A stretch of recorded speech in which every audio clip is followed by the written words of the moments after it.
A beautiful young woman was standing at the door of her home. The young woman's name was Jane Witherstein. She lived in Cottonwoods, a village in the south of the state of Utah. Tall trees grew around the big stone house. Near the house, there were fields of green grass. Beyond the fields, to the west, the land was covered with purple sage. The purple and green bushes grew on the hills and plains of Utah. It was the flowers of this plant that made the land so strange and beautiful. Far away, there were gray, rocky hills. Jane looked at the slopes of purple sage. This land was hers, and she loved it. Jane's parents were dead, so she owned Witherstein Farm. She also owned many miles of land around the farm. Jane had large herds of cattle and many fine horses. She employed many men on the farm. Riders, cowboys, looked after her cattle and horses. And there were servants in the farmhouse. She was very rich, the richest woman in southern Utah. Jane heard the sound of horses galloping. She turned quickly. 7 men were riding towards her. The first man was on a white horse. He was a tall, dark man called Tull. He was an important man in Cottonwoods. He wanted to marry Jane. He had asked her to marry him many times, but Jane always said no. Tull spoke angrily. "We've come for Venters," Tull said. He turned to his men. "Go and find him and bring him here." "What are you going to do?" Jane cried. "Burn Venters is my friend, and he's my best rider." "We do not want Venters here," Tull replied. "The state of Utah belongs to our people. Strangers are not welcome. You are wrong, Jane Witherstein. Venters cannot be your friend. He must leave Cottonwoods." Tull's men went into the farmhouse and returned with Venters. The young man's arms were tied with rope. Venters was a tall, strong young man. He had fair hair and bright blue eyes. He stared at his enemies. Tull spoke again. "We're going to drive you out of Utah, Venters," he said. "We're going to make you leave. If you won't go now, we'll beat you. Then we'll drive you out." "You're jealous, Tull," Venters said. He smiled. "You're in love with Jane Witherstein. You want her and her land for yourself." Tull's face went red with anger. "We're going to beat you, Venters," he shouted. "Then we'll drive you out of Utah." "No, no!" Jane cried. She ran towards Tull. Then one of Tull's men gave a shout. "Wait!" the man cried. "Someone's coming. A stranger. Who is he?" The stranger came nearer and stopped his horse. He was a big man, and he was dressed in black leather. A black hat kept the sun from shining in his eyes. On his belt, there were 2 black guns. Tull's men looked at the stranger's black guns. The men were silent. They did not move. The stranger got down from his black horse and walked towards Jane. The big man took off his hat. "Are you Jane Witherstein, ma'am?" he asked Jane politely. The man was from Texas. He did not speak like someone from Utah. "I am Jane Witherstein," Jane replied. "Then this land is yours," the stranger said. "May I give my horse some water, ma'am?" "Yes, of course," Jane said. But the big stranger did not move. He looked at Tull, and then at Venters. "Why are your arms tied, young man?" the stranger asked quietly. "What have you done?" "I've done nothing wrong," Venters replied. "I'm not from Utah. I'm from Illinois. I came to Utah to find gold. Later I became a rider. I made friends with this woman of Utah. I worked for Jane Witherstein here on this ranch. Now her people want to kill me." "Stranger, save him!" Jane cried. "You ask me to save this man?" the dark stranger asked. He was surprised. "You want me to save him from your own people?" "Yes, save him, Jane said again. Tull laughed. You are a foolish woman, Jane Withersteen, he said. Come on, men. Bring Venters onto the sage. We'll beat him there. Wait, the big stranger said quietly. The young man stays here. Who says so? He's my prisoner, Tull shouted. The young man stays, the stranger said again. Tull rode his horse forward. He stopped a few feet from the big stranger. Then he bent down towards him and looked closely at his face. There's 7 of us here, Tull said. Who are you? The stranger moved fast. Suddenly the black guns were in his hands, and they were pointing at Tull. Lassiter! Venters cried. Lassiter was a dangerous gunman, and he had killed many men in Utah. Tull and his men knew that name. Everyone in Utah knew the name of Lassiter. White with fear, Tull and his men waited to die. But Lassiter did not shoot. There was silence.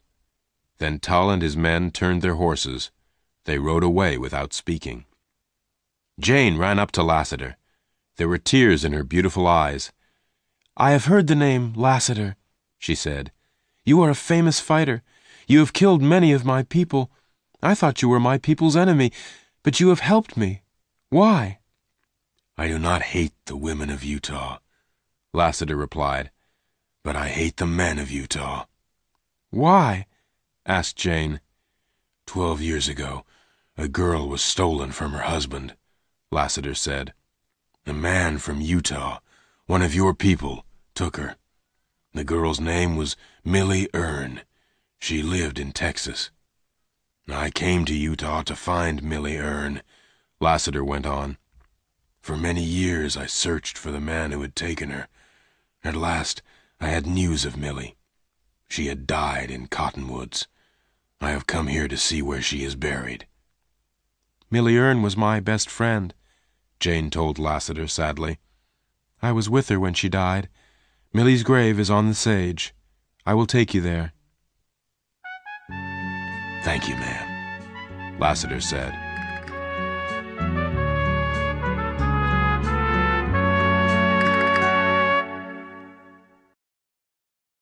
The picture sequence from the cinema has finished. You can look at it once more if you want. In the evening, Jane, Lassiter, and Venters rode out onto the sage. Millie Earn's grave was a long way from Withersteen Farm and the village. Lassiter looked at the grave for a long time. Then he shook his head sadly.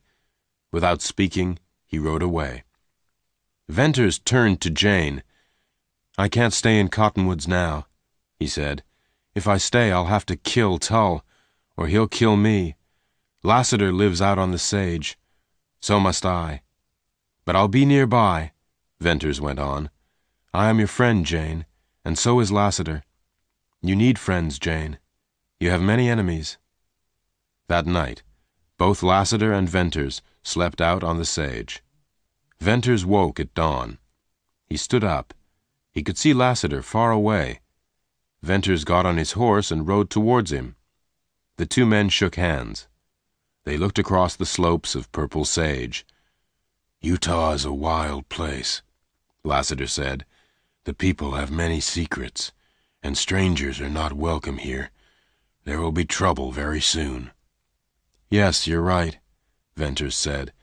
I stayed near Cottonwoods last night. I saw rustlers.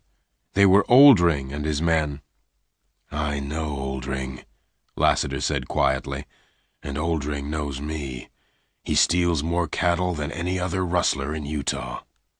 I also saw Tull and his men ride out of Cottonwoods last night, Venters said. I think that Tull is going to join Oldring. I think they're going to steal Jane's herds. Maybe that's true, Lassiter replied. The men of Utah are cruel to their women, Venters said. Women cannot have land or freedom, but Jane Withersteen is a rich woman. She has land, cattle, and horses. She wants to be free. She wants to marry a man who she loves. So the men of Cottonwoods want to take everything away from Jane Withersteen. What can you tell me about Millie Erne? Lassiter asked suddenly. Millie was brought here with her baby girl, Venters replied. She was a prisoner in Cottonwoods, and so was her child. Millie hated Utah and its people. Millie tried to fight them. But these people were too strong for her, Venters went on. They took her child away. Millie never saw her child again. Millie became thin and ill. At last she died. Who brought Millie here? Do you know his name? Lassiter asked. No, I don't, Venters said. I think Jane knows, but she will not tell her people's secrets. She will not tell you, a stranger. Lassiter did not reply. Come, let's get some water for the horses, Venters said. I'll take you down to Amber Spring. The spring is on Jane's land. It's the best water for miles. From the spring, the two men could look down on Cottonwoods. The village was quiet. The two men began to ride towards Withersteen Farm. As they reached the farmhouse, Venters saw Jane. She was waving at the two men and calling to them. There's Jane, Venters said. I reckon there's something wrong, Lassiter said. Come on. Jane began to run towards them. Byrne, Lassiter, I need your help, Jane cried. What's wrong? Venters asked. The red herd has gone, Jane replied. Rustlers have taken my red herd. How many steers are there in the herd, ma'am? Asked Lassiter. 2,500. Oldring must have taken them. Where can he hide so many cattle? Lassiter asked. I'm not sure, Venters replied. Some people think that Oldring takes cattle to Deception Pass, but no one has found the rustlers' secret hideout. Let me help you, Jane, Venters went on. Let me take one of your fast horses. 2,500 cattle will leave a wide trail through the sage. I'll follow the rustlers. I'll find your red herd for you. Jane walked quickly towards her stables. She kept her 3 best horses here, Wrangle, Black Star, and Bells. The two men followed. Lassiter looked at the horses carefully. These are the finest horses I ever saw, ma'am, Lassiter said. I'll take Wrangle, Venters said to Jane. He's strong, and I think he's the fastest. Venters put a saddle on the big brown horse. Then he rode quickly away to follow the trail of the red herd. Lassiter was going to follow Venters, but Jane stopped him. She thought quickly. She needed a strong man to help her on the farm. Perhaps this gunman could help her, but she did not want Lassiter to kill more men. Perhaps she could stop him killing. She looked up at him and smiled. Lassiter, I need help, Jane said quietly. I cannot look after the farm alone. Many of my riders have gone. They are afraid of Tull. Now the rustlers have taken my red herd. Will you stay and work for me? Will you be my rider? Well, you're in trouble, ma'am, Lassiter replied. I reckon you need a friend. You say you hate my people, Jane said slowly. I need your help, but I do not want you to kill anyone. Please give me your guns. Lassiter looked down at the beautiful young woman and smiled. He shook his head. I came here to find a man, Lassiter said. I came here to kill him. No, ma'am. I keep my guns. Very well, Jane said at last. Then she smiled. Please don't call me ma'am, she said. My name is Jane. Well, Jane, tell me how I can help you, Lassiter replied. Jane began to explain. I have 2 herds of cattle, my red herd and my white herd. Oldring and his cattle rustlers have stolen my red herd. Tull helped them, I think. My riders work for Tull now, not me. My white herd is in the next valley, behind that hill, Jane went on. I must go and see that they are safe. Will you ride out with me to see them? Lassiter agreed. Jane rode Black Star, her favorite horse. Black Star galloped like the wind. Lassiter and Jane rode side by side across the sage. Soon the 2 riders had reached the top of the hill. There they stopped.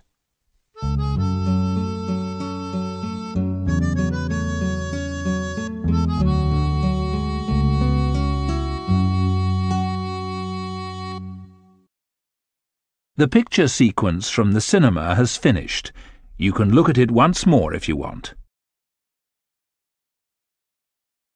Jane and Lassiter looked down into the wide valley. There was Jane's white herd. There were more than 2,000 cattle. The steers are restless. They are moving around too much, Jane said. Look at them, Lassiter. Something's wrong.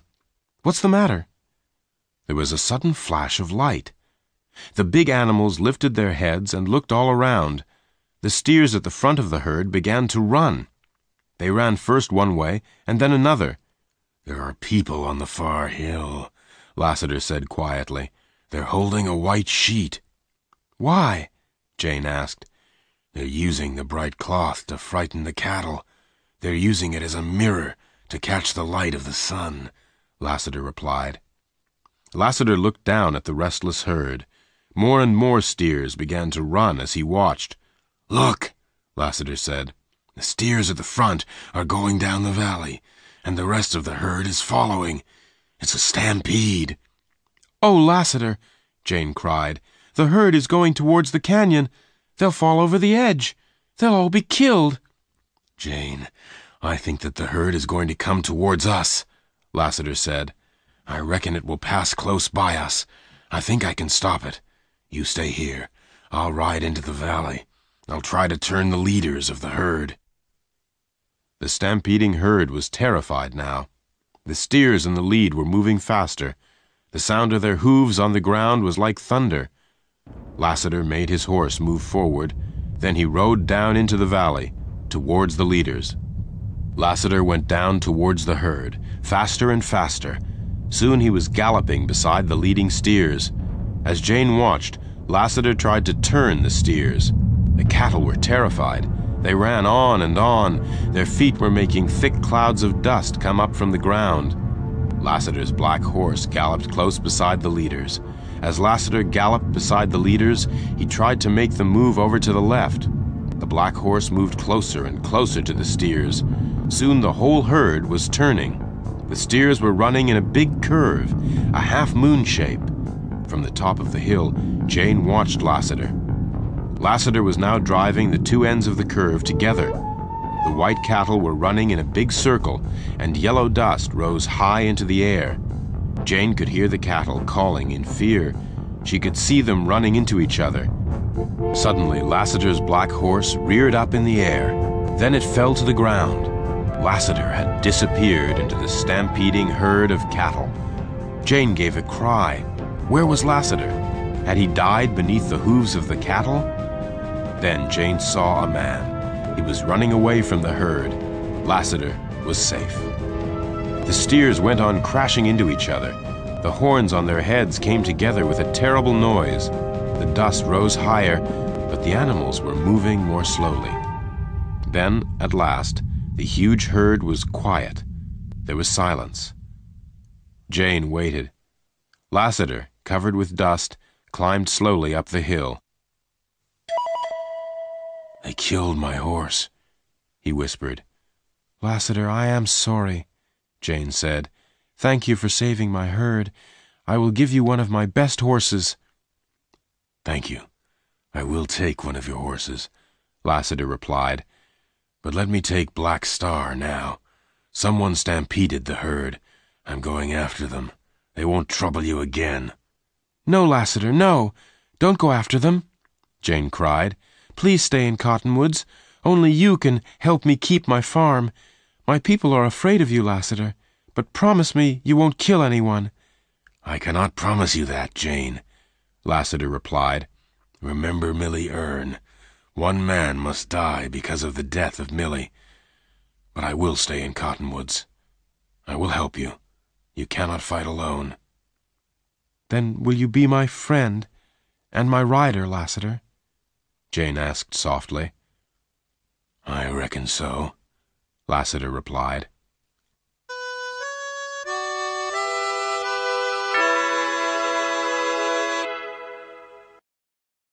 The picture sequence from the cinema has finished. You can look at it once more if you want.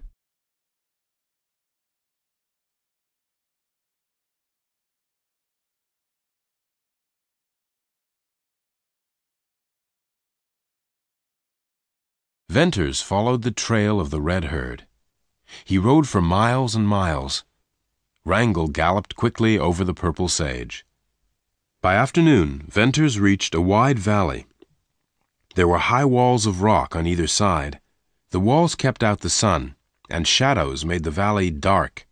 The sky above slowly darkened too. Night was falling.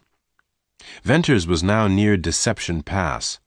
The rustlers' hideout must be somewhere nearby. There was fresh water here in the valley. There was thick grass for Wrangel to eat.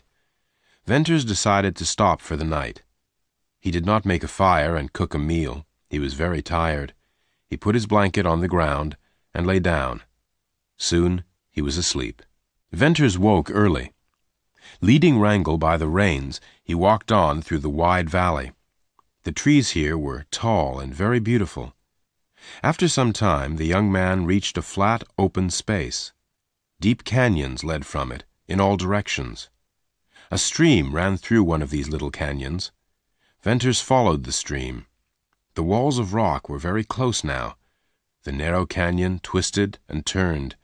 After a few miles, the canyon became wider. Purple sage grew in this valley. Yellow walls of rock rose all around. There were more trees. It was a good hiding place. Venters tied Wrangel's reins to a tree and walked on. Suddenly, Venters stopped. In front of him, a line of horsemen was going by. "Rustlers," Venters whispered. He hid himself in the tall sage. The men rode across the wide valley and into another narrow canyon. Venters followed quietly. The narrow canyon became wider. Here and there, Venters saw cattle.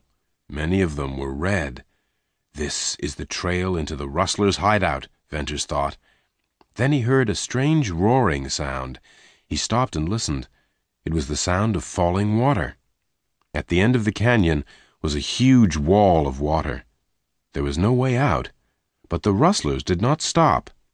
As Venters watched, they rode their horses through the waterfall. The young man waited till they had all disappeared. Then he followed them through the waterfall. Beyond the waterfall was a big cave, and beyond the cave was a narrow passage. Very slowly, Venters moved through the dark passage to the sunlight at the end. Another huge valley, but this valley was many miles wide, and it was full of cattle. "Jane's red herd!" Venters cried. "So this is Oldring's secret hideout!" Venters knew he could not stay. He could not fight all of Oldring's men alone. He had to tell Jane and Lassiter what he had seen. He turned round to go back to where he had left Wrangel. He walked back through the passage into the big cave. Then he went through the waterfall. He walked back along the canyon, but suddenly he saw two men riding towards him. They were rustlers, Oldring's men. One of them wore a black mask. The Masked Rider. Venters had heard of Oldring's Masked Rider. The first rustler fired his gun. Venters fired his gun, once, twice. Venters' first bullet hit the first rustler. The man fell from his horse. The Masked Rider was hit by the second bullet from Venters' gun. The man gave a cry and fell to the ground. The rustlers' horses galloped away. Venters walked up to the first rustler. The man was dead. Venters then went and looked down at the Masked Rider. The man moved. Venters went onto his knees on the ground beside him. Very carefully, Venters took off the rider's black hat and mask. The rider had dark red curly hair. His skin was very pale. "He's a boy," Venters thought. The rider moved again and cried out in pain. Venters' bullet had gone into the boy's shoulder. The wound was bleeding badly. Venters untied the rider's black scarf. He opened the rider's shirt. The Masked Rider was a girl. "Oh no, I've killed a girl," Venters thought. The rider opened her eyes. They were dark blue. "Forgive me," Venters said. "I'm dying," the girl whispered. "Oh, the terrible pain. Hold me, God help me." The girl's eyes closed. But she was not dead. Venters worked quickly. First he put some leaves from a sage bush on the wound. Then he covered the leaves and the wound with the rider's scarf.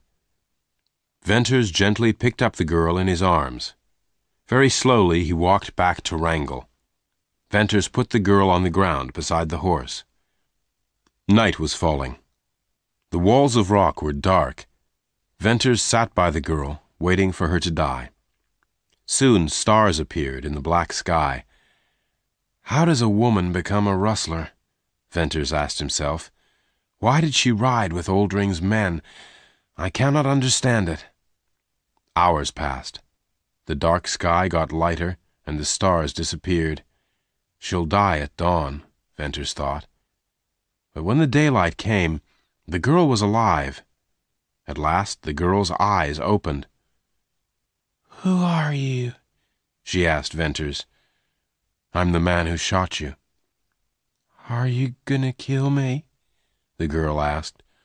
No, no, Venters replied quickly. When you are well, I'll take you to the waterfall. The rustlers will soon find you there. Suddenly the girl looked very frightened. Don't take me back there, she whispered.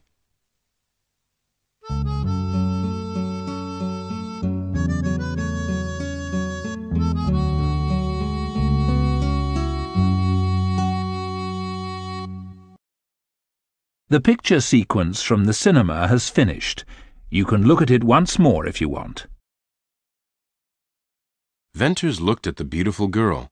He was surprised. Why didn't she want to go back to the rustlers? What's your name? The young man asked her. My name is Bern Venters. Bess. Bess, Venters said slowly. What shall I do with you, Bess? He asked. Don't take me to Cottonwoods. They will kill me there, Bess said. No, I won't let them kill you, Venters replied gently. I'll find a safe hiding place for us both. You must go. Leave me here, the girl whispered. Leave you to die? No, Venters said. You are badly hurt. I will help you, Bess. Yes, I want to live, Bess whispered. I'm afraid to die. But don't send me back to Oldring. Rest now, Venters said. You can stay here for a few hours. I'm going to leave you, but don't worry. I'm going to look for a safe place to hide, and I'm going to look for some food. Venters looked up at the rock walls at the sides of the valley. He began to walk through the trees towards the rock walls. As he climbed up the side of the valley, he came to more trees. A rabbit ran in front of him. Venters needed food. He picked up a piece of wood and threw it. The wood hit the rabbit, but did not kill it. The rabbit ran on. Venters followed, up a steep wall of rock. At last Venters caught the animal. He killed it quickly and hung it from his belt. The young man was going to climb down again when he looked up. Above him was a narrow path. The path twisted and turned up the rock wall. Venters followed the path. At the end of the path was a narrow opening in the wall of rock. Venters climbed very slowly and carefully. At last he reached the top. Venters was in a small narrow passage, very high up. A huge rock was in front of him. Venters pushed the rock gently. The rock moved, but it did not fall. Venters understood. If the rock fell, the narrow passage would be blocked. No one would be able to get through the passage. Venters moved past the rock. There was a high arch of stone in front of him. Venters walked under the arch of stone. Then he stopped and looked. He stared all around him. He was very surprised. Before him was a beautiful valley. Green grass grew in the high valley. Sage did not grow there, and the sunlight shone on many trees. A wide stream ran through the valley. There were high rocky walls all around. This is the only way into the valley. Only birds can get over those walls, Venters said to himself. This is the place for me. Oldring will never find me here. It is safe for the girl, too. I'll call it Surprise Valley. Venters turned and went back to the rock. And this is the balancing rock, he said. Then he began to climb back down to find Bess. Bess was asleep. Venters decided to carry her up into Surprise Valley. Venters left Wrangle under the trees in the valley below. Here there was grass for him to eat and water for him to drink. Venters put the saddlebags over his shoulders. Then he picked up the sleeping girl. Venters climbed slowly up. At the opening in the rock, he stopped to rest. He put the girl down gently on the ground. She opened her eyes. She was ill and weak. Her face was very pale. "Where are we?" she whispered. "Where are you taking me?" "I'm taking you to a safe place. Don't be afraid," said Venters. Venters put down the saddlebags. Taking a rope, he climbed up the opening in the rock. He tied the rope to a rock at the top. Then he went back for the girl. Venters used the rope to help him to climb up. He left the girl at the top. Then he went back for his bags. Venters was now very tired. "We'll sleep here," he told the girl. When daylight came, Venters carried the wounded girl past the balancing rock. He went on under the arch of stone. Then there was Surprise Valley. There were caves in the rocky walls of Surprise Valley. Venters carried the girl to one of them. He fetched water from the stream. Venters washed the girl's face very gently. He pulled off her leather boots and washed her feet. He looked at the wound in her shoulder. "The wound has stopped bleeding," Venters told her. "In a few days you will be better." "You shot me. Now you are helping me. Why?" asked the girl. "I'm sorry. It was a mistake," Venters said. "Rest now." The girl smiled and closed her eyes. Venters looked at her. Who was this beautiful girl? Who was Oldring's masked rider?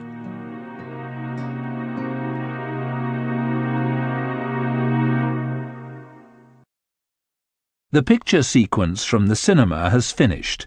You can look at it once more if you want. 4 days went by. The girl slept in her quiet cave. Venters caught rabbits and birds and cooked them, but the girl ate nothing. She had a fever and called out in her sleep. Her face and hands were very hot. On the 4th day, the fever had gone. The girl was pale and very thin, but her dark blue eyes were calm and clear. Venters made some soup and fed the girl. After 3 days, she was able to stand up. She could walk a few steps. "Why are you a rustler?" Venters asked Bess. "Rustlers are thieves and killers. But you—" "I did not steal. I did not shoot anyone," Bess replied quickly. "I only rode with them." "But how did you become a rustler?" "I don't know," said Bess. "I've always been a rustler, but I hated living with them. I hate the rustlers." "And Oldring?" Venters asked Bess. "Do you hate him?" The girl looked down. Her face was very sad. "Oldring was good to me," she said, "but I never wanted to be a rustler." "Then I will help you," Venters said. "We both want different lives. You want to get away from Oldring. I want to get away from the people of Cottonwoods. Let us leave Utah. We can have happier lives somewhere else." The days passed. Venters went to every part of Surprise Valley. Bess grew stronger. Every day she walked with Venters. Bess loved the freedom and beauty of Surprise Valley. "Have you always lived with rustlers, Bess?" Venters asked one day. "I don't know," Bess replied. "I can't remember. Perhaps I lived with women and children long ago." "Did Oldring treat you well? Was he kind to you?" Venters asked Bess gently. "Yes, always," Bess replied. "Why did Oldring steal Jane Withersteen's red herd?" Venters asked. "Do you know, Bess?" "The men of Cottonwoods asked Oldring to steal the herd," Bess replied. "They wanted to frighten her. The people of Cottonwoods don't like strong women." "That's true," Venters replied. Days passed. There was plenty to eat in the valley, but Venters was tired of eating rabbit. He wanted some beef. He decided to steal some cattle from Oldring.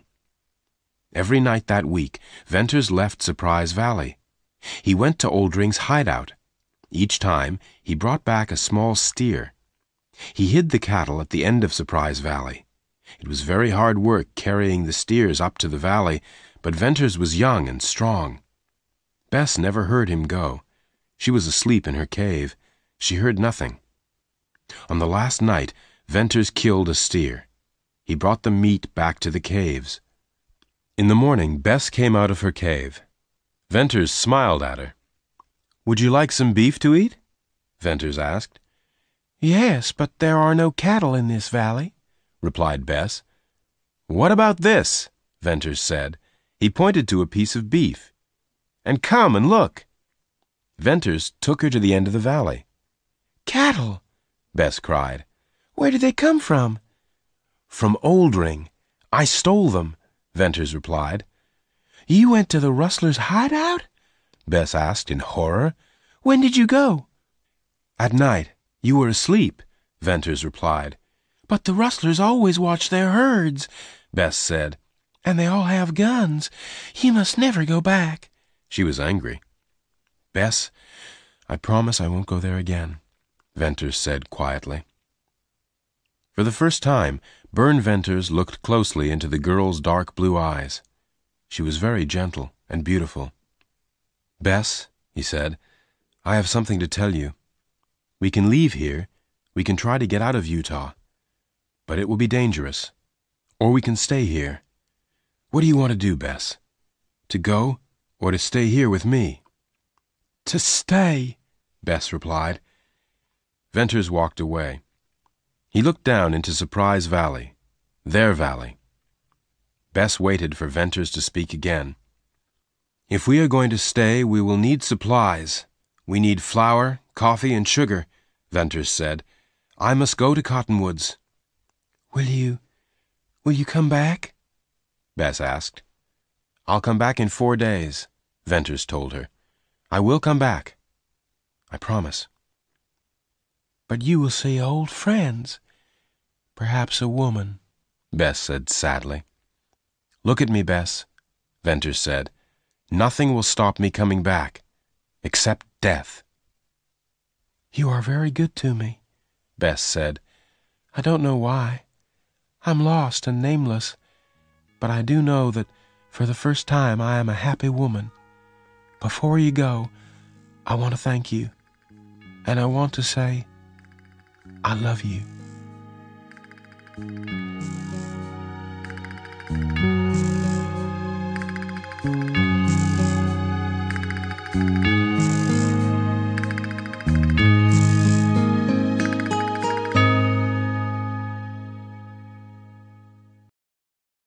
The picture sequence from the cinema has finished.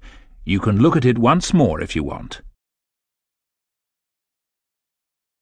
Lassiter was working for Jane at Cottonwoods. Each night he slept on the sage. He did not speak to the men of Cottonwoods. "Lassiter, I don't see you very often," Jane said to him one day. "I have a lot of work to do. I'm your rider," Lassiter replied. He smiled. "But you can't stay out on the sage all the time," Jane replied. "I want to talk to you every day." "Why?" Jane decided to tell the truth. "You hate my people, Lassiter," she said. "I want to stop you hating them." "That's what I reckoned," Lassiter said quietly. "Then talk to me more," Jane said. "That could be a little dangerous," Lassiter replied. "Why? Are you afraid of me?" "No, I'm not afraid," Lassiter said. "But you are a very beautiful woman, Jane." Jane did not answer. Many men said that they loved her. Many men wanted to marry her. Was Lassiter falling in love with her too? Jane decided to find out if he loved her. Would he do what she wanted? Would he give his guns to her? "Lassiter," she said softly, "may I take your guns?" "Why?" Lassiter was angry now. His strong hands held Jane's hands. "Let me have your guns," Jane repeated. "Why?" Lassiter said again. "I want to stop you from killing my people," Jane said. Lassiter said nothing. but he pushed Jane's hands away. His face was hard and angry. Lassiter turned slowly and walked away. Jane was very unhappy. She waited for Lassiter to come back. He did not. But that day Jane had a visitor. He was a fat, gray-haired man. He was the leader of her people. His name was Dyer. Dyer was angry with Jane. "Why is Lassiter working for you?" Dyer asked. "Why do you bring strangers to Cottonwoods, Jane Withersteen? Why are you not married to one of your own people? Why will you not marry Tull?" Jane said nothing. She was afraid of this man. "Why did Lassiter come here?" Dyer went on. "Why did he come to Cottonwoods? Do you know?" Yes, Jane said. but I will not tell you. "Will not? You must!" Dyer shouted. Jane had to answer. Dyer was the leader of her people. Lassiter came here to see Millie Earn's grave, Jane said. and he came here to kill a man. The man who brought Millie here. Dyer's face went white with fear. Then, after a moment, he smiled. I understand," Dyer said. "You do care about your people. You are a clever and beautiful woman, Jane Withersteen. You plan to make Lassiter love you. Then he'll stop killing your people." Jane did not hear Dyer's words. She was listening to another sound. Slow, heavy footsteps. Lassiter! Dyer turned. He pulled out his gun. There was a flash of light and a loud noise. Jane cried out and fell to the ground. A few moments later, Jane opened her eyes. Lassiter was gently washing her face. There was smoke in the air and blood on the ground. Jane gave a cry and covered her eyes. "It's all right, Jane," Lassiter said. "You're not hurt. You fainted." Did you kill Dyer? Jane whispered. "Who? The fat man? No, I didn't kill him." But the blood. "Don't worry," Lassiter said. "I heard shouting, so I came back. Dyer got out his gun and tried to shoot me. I didn't want to kill him, so I shot him in the arm. He dropped his gun. I told him to go, and he went." Jane looked into Lassiter's calm gray eyes. Dyer tried to shoot you, but you didn't kill him? She said. "That's right," Lassiter replied. Jane kissed his hand.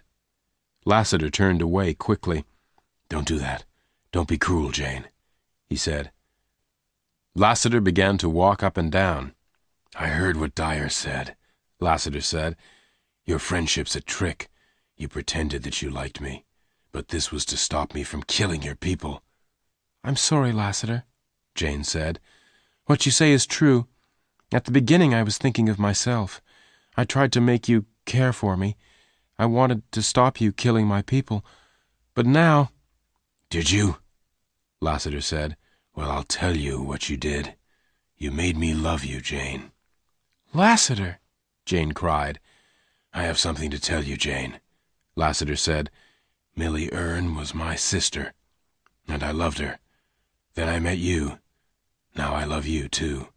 Millie Earn was your sister, Jane said. Oh, Lassiter, I'm so happy. But I didn't expect you to love me. "Didn't you? You're trying to trick me, Jane," Lassiter said in a hard voice. "You want me to give up my guns, but your people carry guns. Dyer tried to kill me. This is a dangerous time and a dangerous place, Jane. Men must have guns here." Oh, but guns and killing are wrong, Jane cried. I have no friends in this terrible place. "No, you have a friend. Me," Lassiter said gently. "I am your friend, Jane."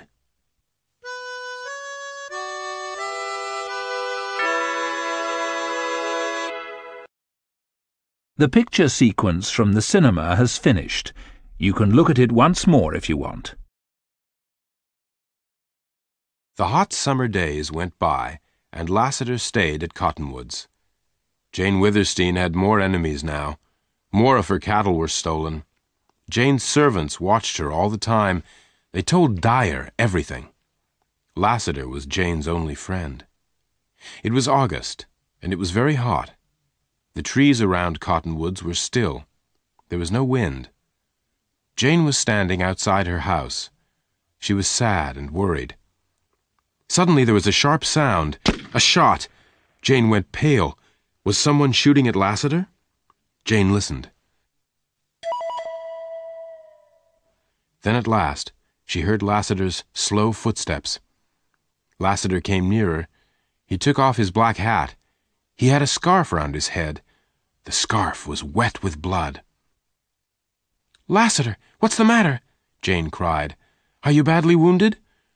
"I reckon not," Lassiter replied in his slow, calm way. "It's only a small cut."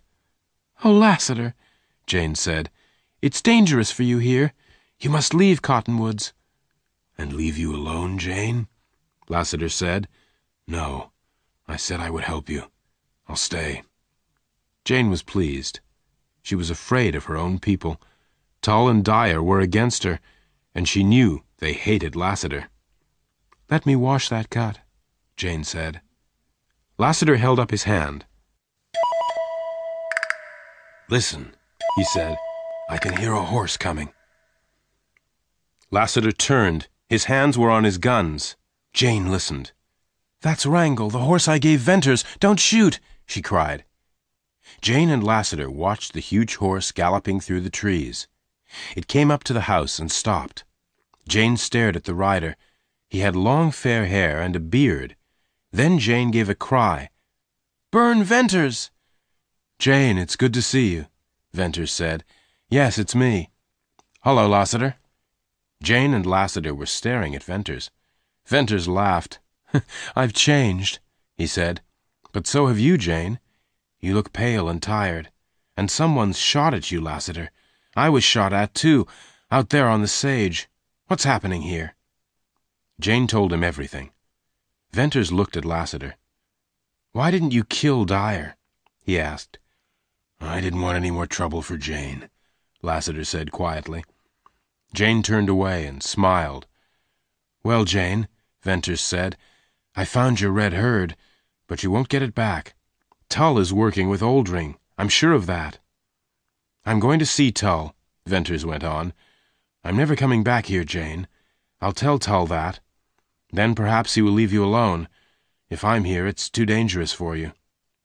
"Byrne," said Jane, "you must not shoot Tull. Promise me, please." "I can't promise that," Venters replied, "but I don't want to kill him." "I've decided to go away forever, Jane," Venters went on. "I cannot stay here with you at Witherstein Farm. I've found a valley, beyond Deception Pass. I call it Surprise Valley. It's a wonderful place, safe, too. I plan to live there, but I need supplies. Can you give me some flour, coffee, and sugar, Jane?" Jane was sad that Venters was leaving, but she did not try to stop him.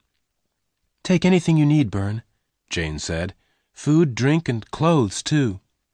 "Thank you, Jane," Venters said. "Now I'm going into the village. I'm going to find Tull." "I'll walk there with you," Lassiter said quietly. Jane went into the house. She was unhappy, but she knew Venters and Lassiter would not kill anyone.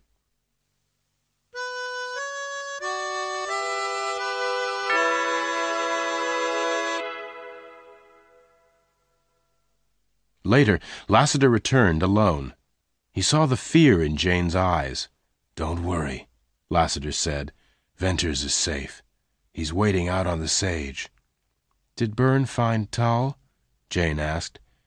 "Yes, he did," Lassiter replied. "I don't think Tull was very pleased to see us." "Where was Tull?" "He was in the village meeting room. All the men from Cottonwoods were there. Dyer, too. They all had guns." "What happened?" "The men stared at us," Lassiter said. "They didn't speak. Then Venters spoke to Tull. Venters said he was leaving Cottonwoods forever. He called Tull a thief because he stole your red herd. Venters said he wouldn't kill Tull today, but if he met him again, he would shoot him like a dog." "What did Tull say?" Jane asked. "Nothing," Lassiter replied. "I reckon He was too afraid. Jane began to cry. Don't cry, Jane, Lassiter said quietly. Venters spoke well.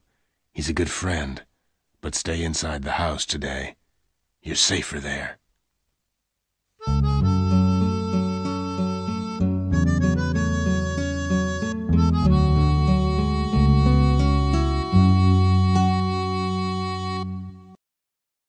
The picture sequence from the cinema has finished. You can look at it once more if you want.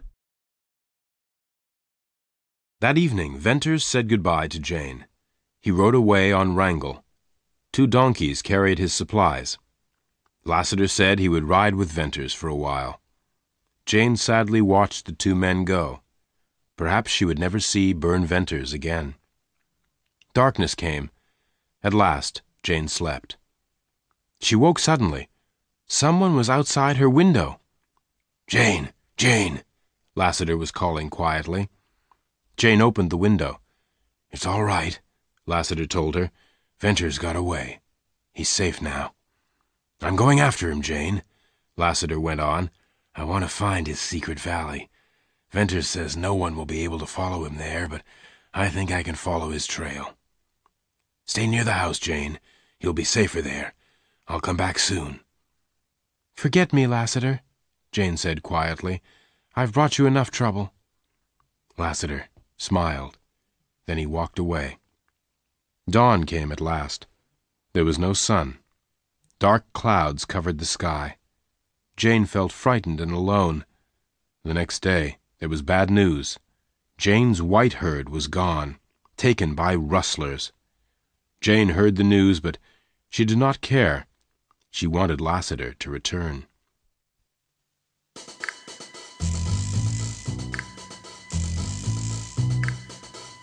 Lassiter rode away from Witherstein Farm on Jane's horse, Bells. He followed Venters for 120 miles, all the way to Surprise Valley. In the valley, Venters was taking the supplies off the donkeys. Bess was helping him. Venters carried the last bag into his cave. Then he heard Bess scream. Venters ran to get his guns, and there was Lassiter. Lassiter was staring at Bess. "Lassiter, thank God it's you," Venters cried. "How did you get here?" Well, I followed your trail, Lassiter replied. You must be careful. I'm a friend, but an enemy could find you too. That's bad, Venters said. I thought we were safe, but I'm pleased to see you, Lassiter. This is Bess. Lassiter shook hands with the girl. I'm not staying long, Lassiter said. Can I have something to eat? Then I'll leave you. Lassiter did not speak to Bess, but he looked hard at the girl. Soon Lassiter was ready to go. He said goodbye to Bess. As Lassiter walked away, Venters followed him. Lassiter stopped. He looked hard at Venters, but said nothing. "Lassiter, I couldn't tell Jane about Bess," Venters said. "I didn't know what to tell her. But, Lassiter, I love this girl." Who is she? Lassiter asked. "I must tell you, Lassiter," Venters said. "That girl was Oldring's masked rider. But I believe she is good." Lassiter was surprised. Tell me about her, he said quietly. Venters told Lassiter the girl's story. He told Lassiter that Bess had lived at Oldring's hideout. She had lived there since she was a young girl. Lassiter listened to Venters in silence. "I love Bess," Venters said at last. "I want to marry her, but I'm afraid to take her out of this valley." Maybe I can help you, Lassiter said. Oldring often comes to Cottonwoods. I'll ask him about the girl. I reckon he'll tell me the truth. "Tell Oldring that Bess is dead," Venters said quickly. "Bess wants to forget her life with the rustlers." "I will," Lassiter replied. "And don't tell Jane about Bess," Venters went on. "I'll tell her myself one day." Lassiter promised. Then the 2 men walked to the balancing rock. Lassiter put his strong hand on the huge rock. "Be careful," Venters cried. "If that rock falls, we'll be here forever." Lassiter took his hand away. He smiled. "All right," he said, "but I would like to push that rock." "Goodbye, Lassiter," Venters said. Venters went back to Bess. The girl looked worried. "Something's wrong, Bess. What is it?" Venters asked. Bess looked at him for a moment. Then she ran to her cave. When she returned, she was carrying something in her black scarf. Bess unfolded the scarf. Something bright was shining there. "Gold!" Venters cried. "I got it out of the stream," Bess said. "Bess, this gold is worth thousands of dollars," Venters cried. "Is there any more in the stream?" "There's lots," Bess replied. "You can have it all." "I didn't want to tell you about it," Bess went on. "I hate gold. It makes men mad. They get angry and fight each other for gold. Perhaps you'll take the gold and leave me in the valley." "Leave without you?" Venters said. "Listen, my sweet girl," he went on. "We are not safe here, but with this gold we can go far away from Utah. I shall never leave you, Bess. I love you. I want to marry you. We'll go to my home in Illinois. We'll leave Utah forever."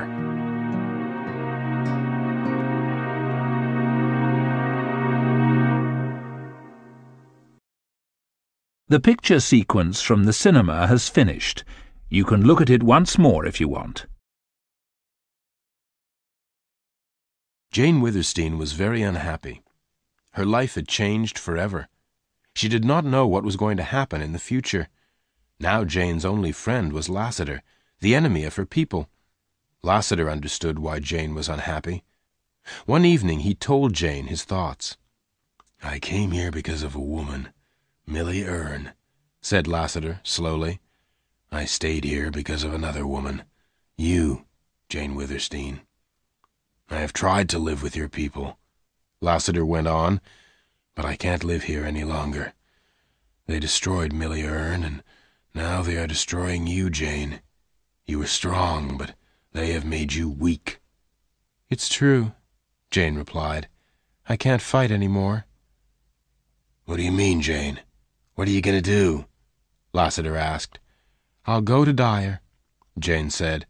"I'll tell him he has won. I've lost my riders and my cattle. I'll marry Tull.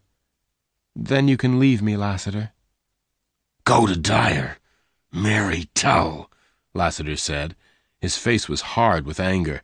"No, you are not going to Dyer. I am," Lassiter said. "And you are not going to marry Tull. You are going to marry me." "Lassiter!" Jane cried. "Tell me, Jane," Lassiter went on, "did Dyer bring Millie Erne to Cottonwoods? Did he steal her from her husband? Tell me, Jane." For a moment Jane said nothing. Then she lifted her head. She looked into Lassiter's gray eyes. "Yes," she whispered, "Dyer did steal Millie Erne from her husband." "Then Dyer must die," Lassiter said. "No, don't kill him," Jane cried. "Dyer is the leader of my people. I love them. But I love you too, Lassiter. If you love me, don't kill Dyer. Please take me away from here. I cannot live with my people any longer." Jane held Lassiter in her arms. Lassiter looked down at her. "I must go, Jane," Lassiter said. "I am a gunman. I came to find who took Millie Erne. Dyer is that man. I must fight Dyer, but I'll be back. Be ready to leave, Jane." The village was very quiet. All the women were indoors. The men of Cottonwoods were in the meeting room. Suddenly the door of the meeting room opened. A man in black stood in the doorway. Lassiter and his black guns. The men of Cottonwoods had guns too, but they did not move. Lassiter looked at Dyer. Dyer stood up very slowly. He opened his mouth to speak, but he could not. Lassiter said 2 words, "Millie Erne." And Dyer understood. He knew he was going to die. Lassiter waited. Dyer's hands moved towards his guns. He pulled the guns from his belt. He fired, but it was too late. Lassiter's black guns roared. Dyer fell to the ground. Lassiter looked down at the dead man. Then he slowly walked out of the meeting room. No one stopped him. Jane heard Lassiter's footsteps. She opened the door. Lassiter smiled. "Are you all right?" Jane whispered. "I reckon I am," Lassiter said quietly. "And Dyer?"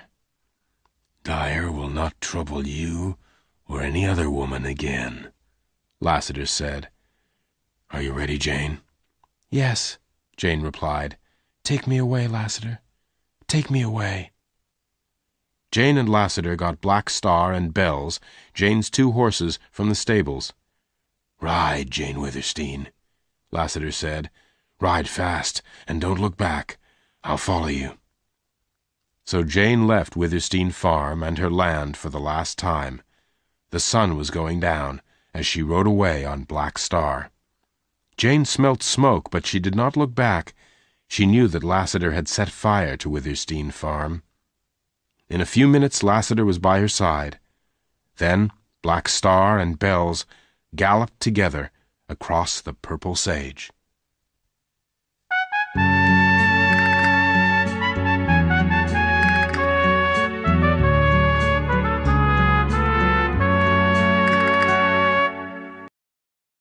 The picture sequence from the cinema has finished.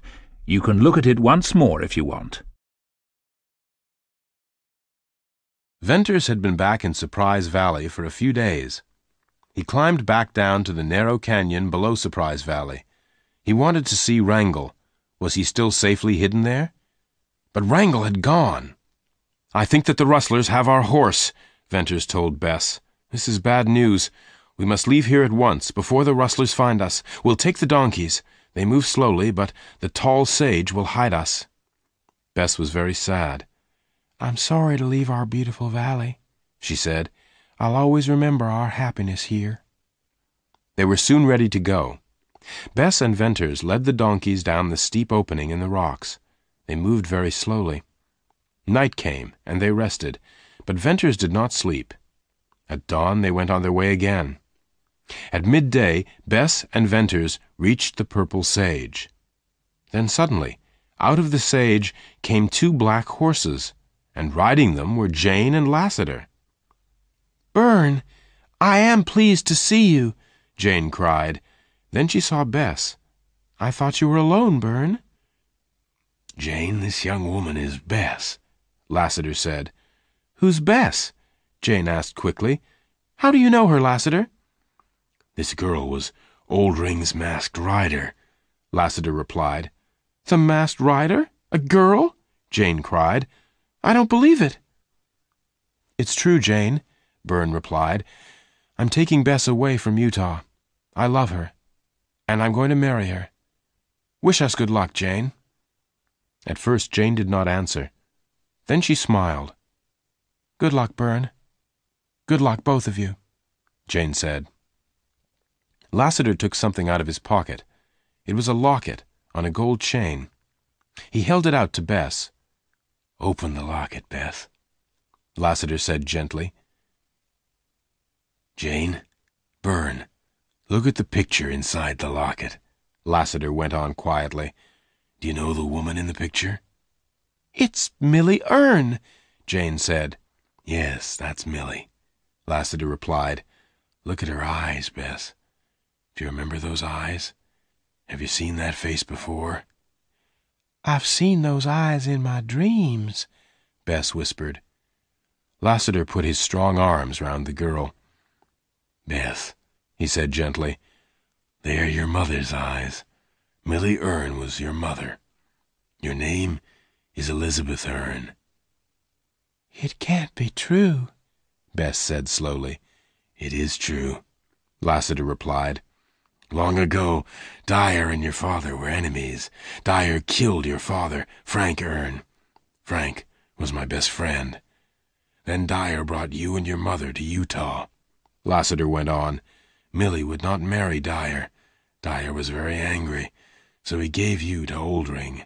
But Oldring was kind to you, Bess. He looked after you like a father." Jane kissed Bess gently. "I loved your mother, Bess. Millie Erne was my dearest friend. And now I love you," she said. "I have a name at last," Bess whispered. "And a family, too," Lassiter said. I am Millie's brother. That's why I came to Utah." "And now we are leaving," Jane said. "Dyer made my people hate me. I could not stay in Cottonwoods." "Will Dyer and Tull follow you?" Venters asked. "Dyer is dead. I shot him," Lassiter replied. "But Tull may follow us." "Where are you going?" Venters asked. "I was coming to Surprise Valley," Lassiter replied. "But we are leaving Surprise Valley," Venters said. "Bess found gold in the valley. Now we are rich. We are leaving Utah. We are going to Illinois."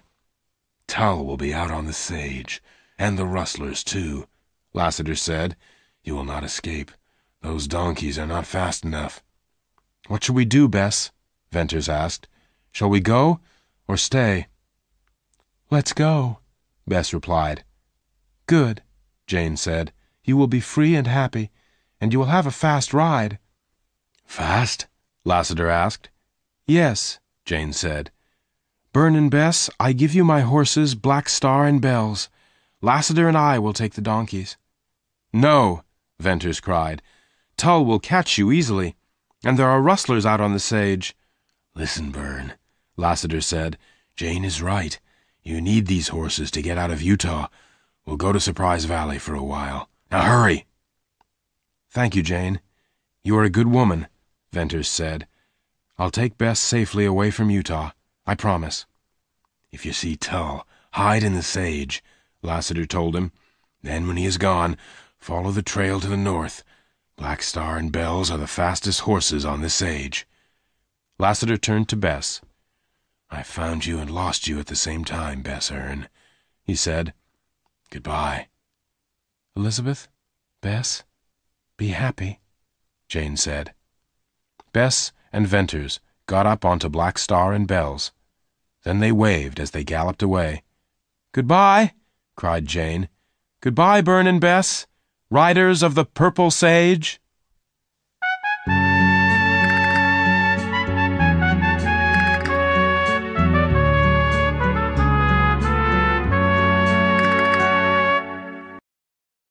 The picture sequence from the cinema has finished. You can look at it once more if you want. Black Star and Bells galloped for many miles, but there was still danger for Bess and Venters. Bess looked back. "Bern, look," she said. Far away was a line of horsemen. "They're not rustlers," Bess said. "One man's riding a white horse." "That's Tull," Venters said. "I think he's seen us." "He'll know these are Jane's horses," Bess said. "What shall we do?" "Let's ride north and go around the riders, Bess," said Venters. "Then we'll go west. Now gallop, Bess!" Black Star and Bells galloped like the wind. They flew through the sage. Tull and his men began to follow Bess and Venters. Tull knew Venters. He shot at him several times, but Black Star and Bells were too fast. Tull and his men were soon far behind. Bess and Venters escaped. "Bess, we're free!" Venters cried. "We're alone on the sage. No one can find us now." The sun was going down, and the sky was red. "We'll ride all night," Venters said. "This is the last time you will see the purple sage, Bess." Suddenly there was a strange sound very far away. "What's that, Bess? Can you hear it?" Venters asked. It was a strange roaring sound, like thunder, but the sky was clear. There were no storm clouds. Then all was quiet.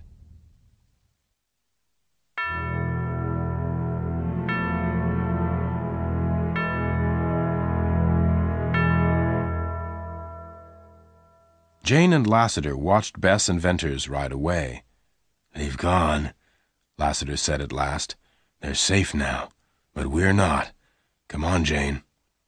Jane and Lassiter rode the donkeys along the trail to Surprise Valley. After a long time, they left the sage behind them.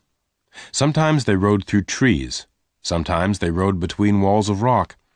Then the valley became narrower. The walls of rock were higher now. Suddenly, Jane and Lassiter heard horses behind them. Tull and his men were on their trail. At last, Lassiter and Jane reached the opening in the rock wall. They got down off the donkeys and led them upwards. The donkeys climbed slowly and carefully. The sun was going down now. Lassiter reached the balancing rock and looked back. Jane came up behind him. "Lassiter, look," Jane said, pointing down.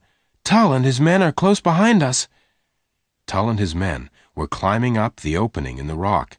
"We can't escape. What can we do, Lassiter?" Jane cried. "What can we do?" Lassiter put his hands on the balancing rock. "There is a way to stop Tull," Lassiter said. "I can push this rock. Tull and his men will die, but we'll be shut in here forever. What shall I do, Jane?" "Push the stone, Lassiter. Push the stone," Jane cried. Lassiter pushed. With all his strength he pushed and pushed. The huge rock moved from side to side. Then it fell. At first, the rock fell slowly. Then it went faster and faster. It crashed down the narrow opening. Other rocks crashed down with it. There was a roaring sound. The air was full of dust and falling rocks. Tull and his men screamed, but there was no escape. The rocks covered them. Jane and Lassiter were safe. Far away, Bess and Venters heard a sound like thunder. The way into Surprise Valley was closed forever.